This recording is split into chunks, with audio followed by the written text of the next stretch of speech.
திராவிட முன்னேற்ற கழகத்தின் இளைஞரணியினுடைய இரண்டாவது மாநில மாநாட்டினுடைய தலைவர், இளைஞரணியினுடைய செயலாளர், தமிழக அரசினுடைய விளையாட்டுத்துறை அமைச்சர், தமிழகத்தினுடைய எதிர்கால நம்பிக்கை நட்சத்திரம் என் ஆருயிர் இளவல் உதயநிதி ஸ்டாலின் அவர்களே, நிறைவு பேருரை நிகழ்த்த இருக்கின்ற திராவிட தத்துவத்தினுடைய தலைவர், தமிழகத்தினுடைய முதல்வர் மாண்புமிகு தளபதி அவர்களே, பொதுச் செயலாளர் மாண்புமிகு அண்ணன் துரைமுருகன் அவர்களே, பொருளாளர் மதிப்பிற்குரிய அண்ணன் டி.ஆர். பாலு அவர்களே, இந்த மாநாட்டினுடைய இயக்குனர் முதன்மை செயலாளர் எனது மதிப்பிற்குரிய அண்ணன் கே.என். நேரு அவர்களே, கொடியேற்று வைத்திருக்கின்ற நாடாளுமன்ற குழுவினுடைய துணைத் தலைவர் கவிஞர் கனிமொழி அவர்களே, திறப்பாளர் சட்டப்பேரவை உறுப்பினர் எழிலரசன் அவர்களே, மேடையிலே வீற்றிருக்கின்ற கழகத்தினுடைய பல்வேறு பொறுப்புகளிலே பணியாற்றுகின்ற துணை செயலாளர்கள் உள்ளிட்ட கழக முன்னோடிகளே, சான்றோர் பெருமக்களே, சொல்லேர் உழவர்களே, எதிரிலே அமர்ந்திருக்கின்ற மாவட்ட கழகத்தினுடைய செயலாளர்களே, சட்டமன்ற நாடாளுமன்ற உறுப்பினர்களே, பொதுக்குழு உறுப்பினர்களே, பாசத்திற்குரிய பத்திரிகையாளர்களே, அனைவருக்கும் வணக்கம். இரண்டாவது இளைஞரணி மாநாடு. நான் வரலாற்றை திரும்பி பார்க்கிறேன். தலைவர் இங்கே அமர்ந்திருக்கிறார்.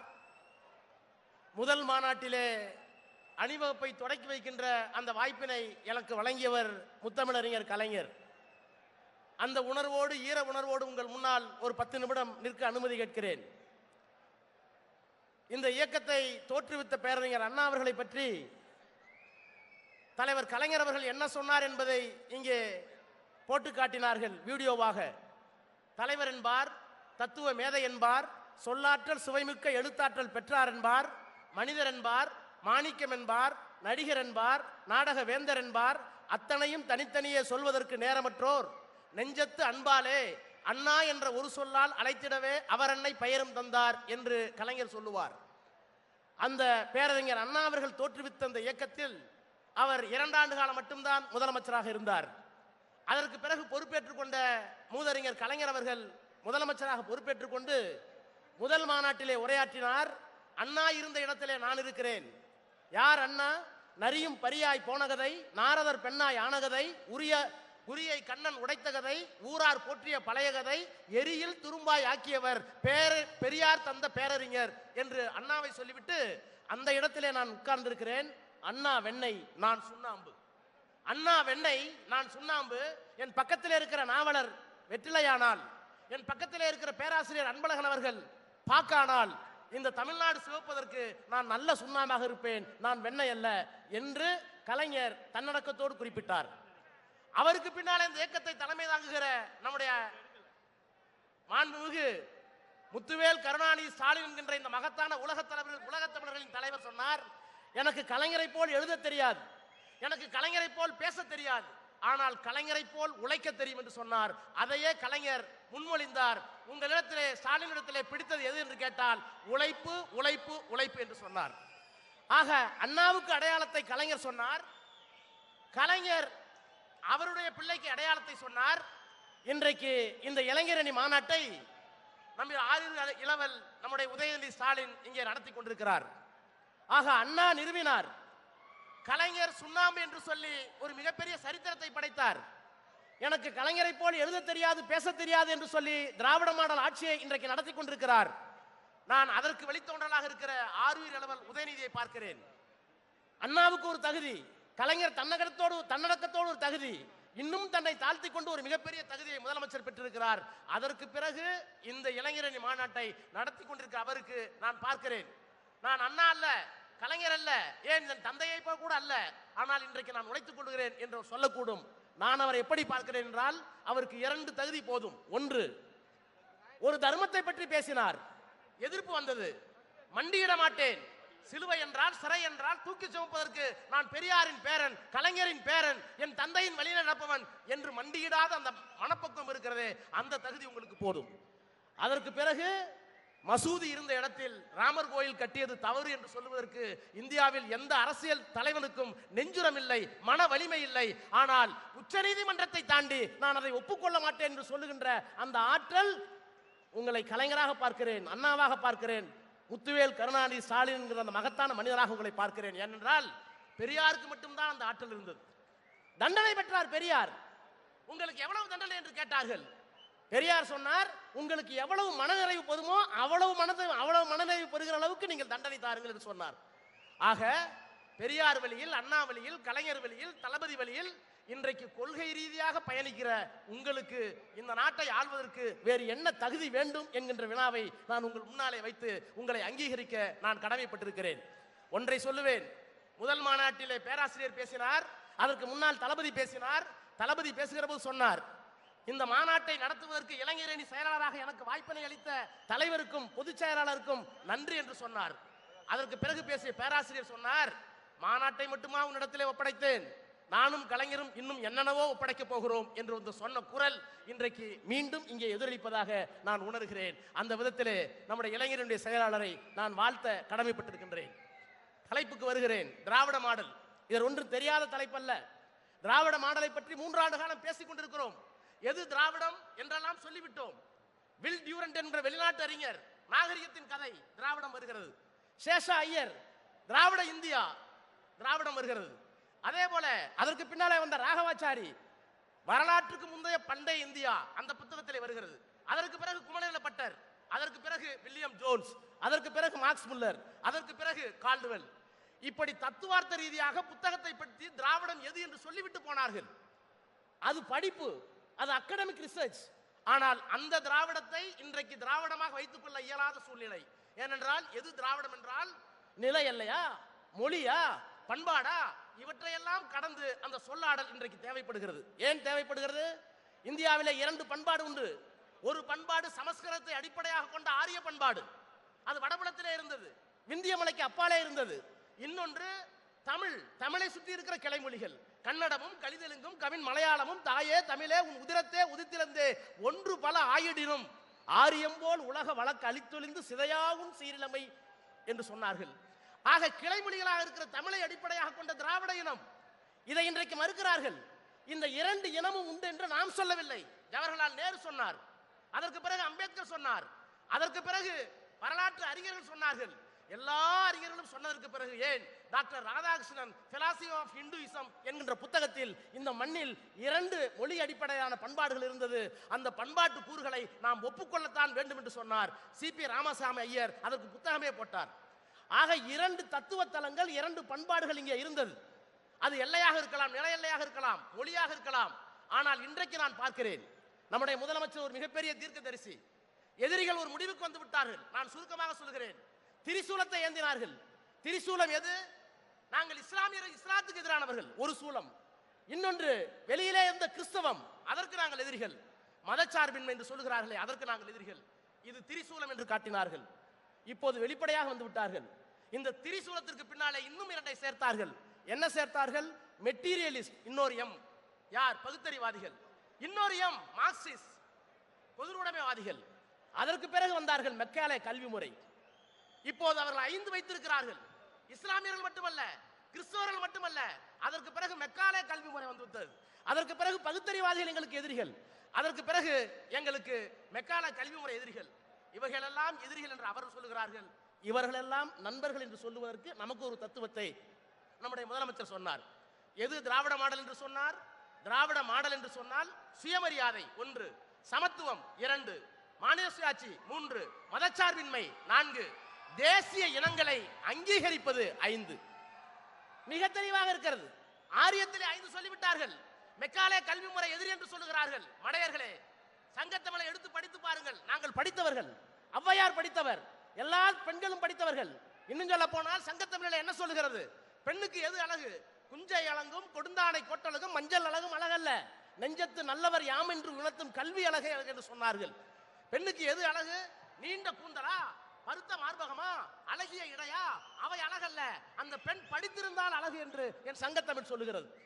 இடைவனப்பும் ஈடின் வனப்பும் நடைவனப்பும் நானின் வனப்பும் வனப்பல்ல, புடைசூழ் கழுத்தின் வனப்பே வனப்பு என்று ஆணுக்கு சொல்லுகிறது. ஒரு ஆணுக்கு பெரிய நெஞ்சம் இருக்க வேண்டாம், புஜம் இருக்க வேண்டிய அவசியம் இல்லை, கழுத்து இருக்க வேண்டிய அவசியம் இல்லை, யானையை போல் நடை இருக்க வேண்டிய அவசியம் இல்லை, வீரம் வேண்டியதில்லை. அவன் அல்ல ஆண், அவன் படித்திருந்தால் மட்டும்தான் ஆண், கல்வி பெற்றிருக்க வேண்டும்.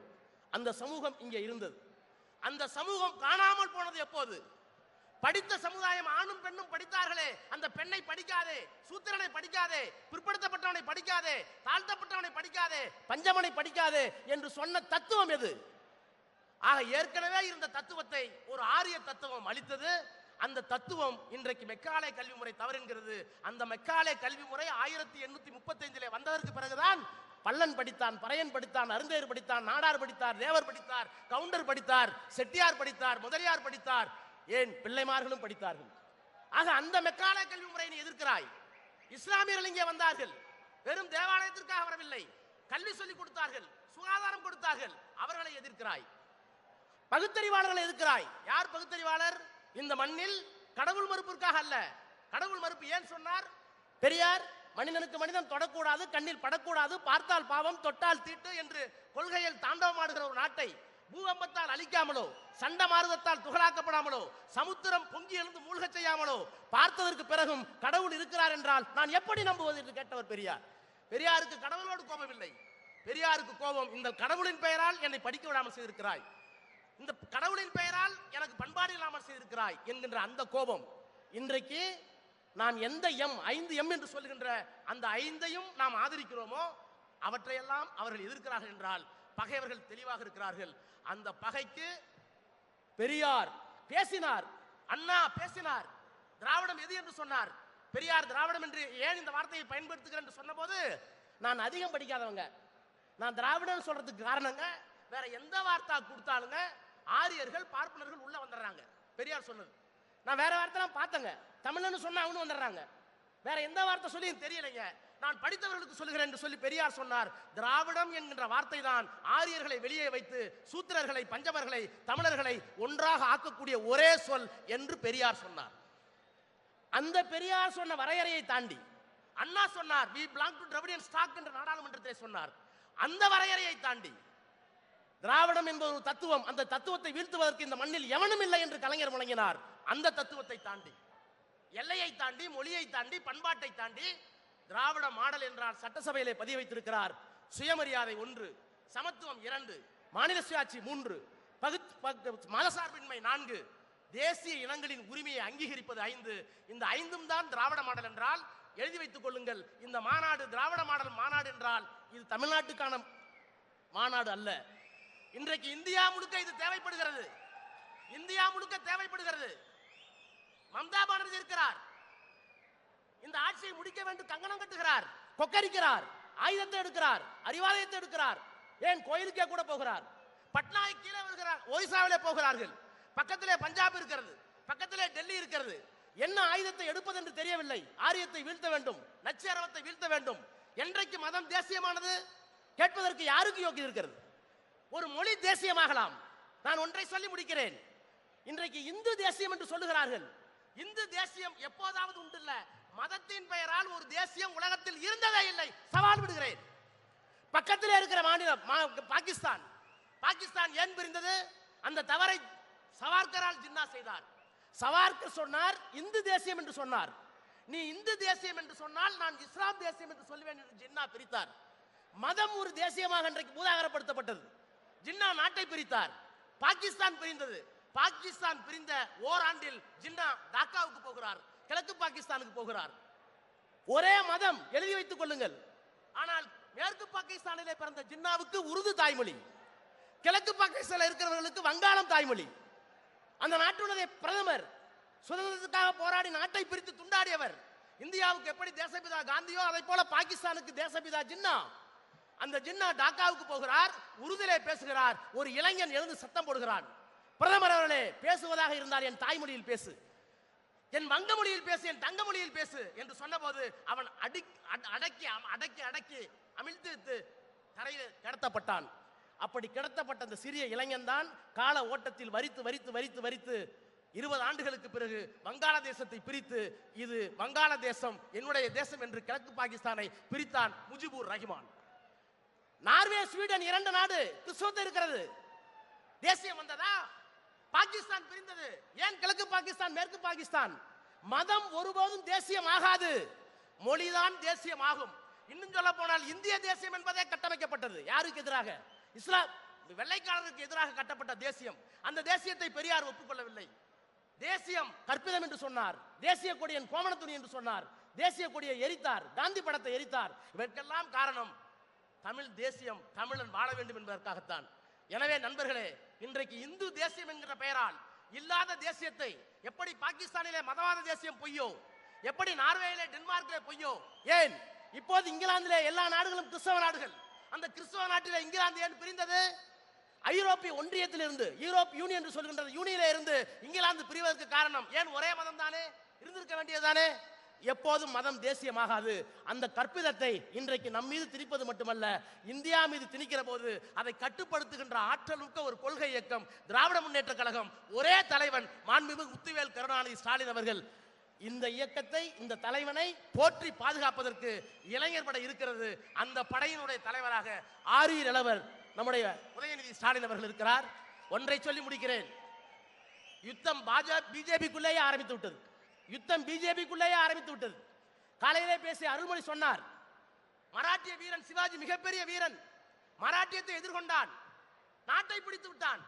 ஆனால் அவனுக்கு மகளாபேசம் செய்ய முடியாது என்று சொல்லி அன்றைக்கு காகப்பட்டர், பிராமணர்கள், ஆரியர்கள் என்ன காரணம்? நான் வெற்றி பெற்றேன், எனக்கு ஏன் மகுடம் தரிக்க தயங்குகிறேன் என்று கேட்டபோது, நீ சூத்திரன், நீ சூத்திரன், நாடாள கூடாது, சத்திரியன் தான் ஆள வேண்டும் என்று சொன்னபோது அந்த நாடு வீணாக போய் பஞ்சத்தில் தேய்ந்து போய் ஒரு முடிவு ஏற்பட்டது சிவாஜிக்கு. நான் இப்போது சொல்லுகிறேன், சிவாஜியை விட 56 இன்ச்சு இருக்கிற மோடி பெரிய வீரன் அல்ல, சிவாஜியை விட அமித்ஷா பெரிய வீரன் அல்ல. நான் உங்களுக்கு சொல்லுகிறேன், உங்களுக்கான மருந்து இங்கே இருக்கிறது. அமித்ஷா அவர்களே, மோடி அவர்களே, நீங்கள் பிரதமராக இருக்கலாம், ஆனால் பிறப்பால் சூத்திரன். RSS ஒரு நாளும் உங்களை ஒப்புக்கொள்ளாது. அது ஆரம்பித்து விட்டது. 6 சங்கராச்சாரியர்களில் 4 சங்கராச்சாரியர் உங்களை ஒப்புக்கொள்ள மறுக்கிறார்கள். சங்கராச்சாரி இந்து என்றால் நீங்கள் யார்? அந்த இந்து என்கிற பெயரால் எங்களை ஏமாற்ற வேண்டாம். எல்லோரும் இந்துக்கள் தான். சட்டப்படி அண்ணன் துரைமுருகன் இந்து, ஆனால் வன்னியர் என்று சொன்னீர்கள். பக்கத்தில் இருக்கிற நேரு இந்து, ரெட்டியார் என்று சொன்னீர்கள். பக்கத்தில் இருக்கிற ஐபி இந்து, தேவர் என்று சொன்னீர்கள். எங்களை சாதியால் பிரித்தீர்கள், ஆனால் மதத்தால் ஒன்றாக்க விதைக்கிறீர்கள். நாங்கள் ஒன்றாக இருக்க விரும்புகிறோம் சட்டப்படி. ஆனால் நீங்கள் சொல்ற இந்துக்கள் நாங்களாக இருக்க விரும்பவில்லை. அந்த இந்து மத தேசியம் எங்களுக்கு தேவையில்லை. எங்களுக்கு திராவிட தேசியம், தமிழ் தேசியம். அந்த பிதாமகனாக இருக்கிற எங்களுடைய முதலமைச்சர் இந்தியா முழுக்க அந்த தேசியத்தை கொண்டு செலுத்துவார். 24 மத தேசியம் ஒழிக்கப்பட்டு எல்லா தேசிய இனங்களுடைய ஆட்சி அமையும் அமையும் அமையும் என்பதற்கான உத்தரவாதம் இந்த மாநாடு என்று சொல்லி உங்களை வணங்கி விடைபெறுகிறேன். நன்றி, வணக்கம்.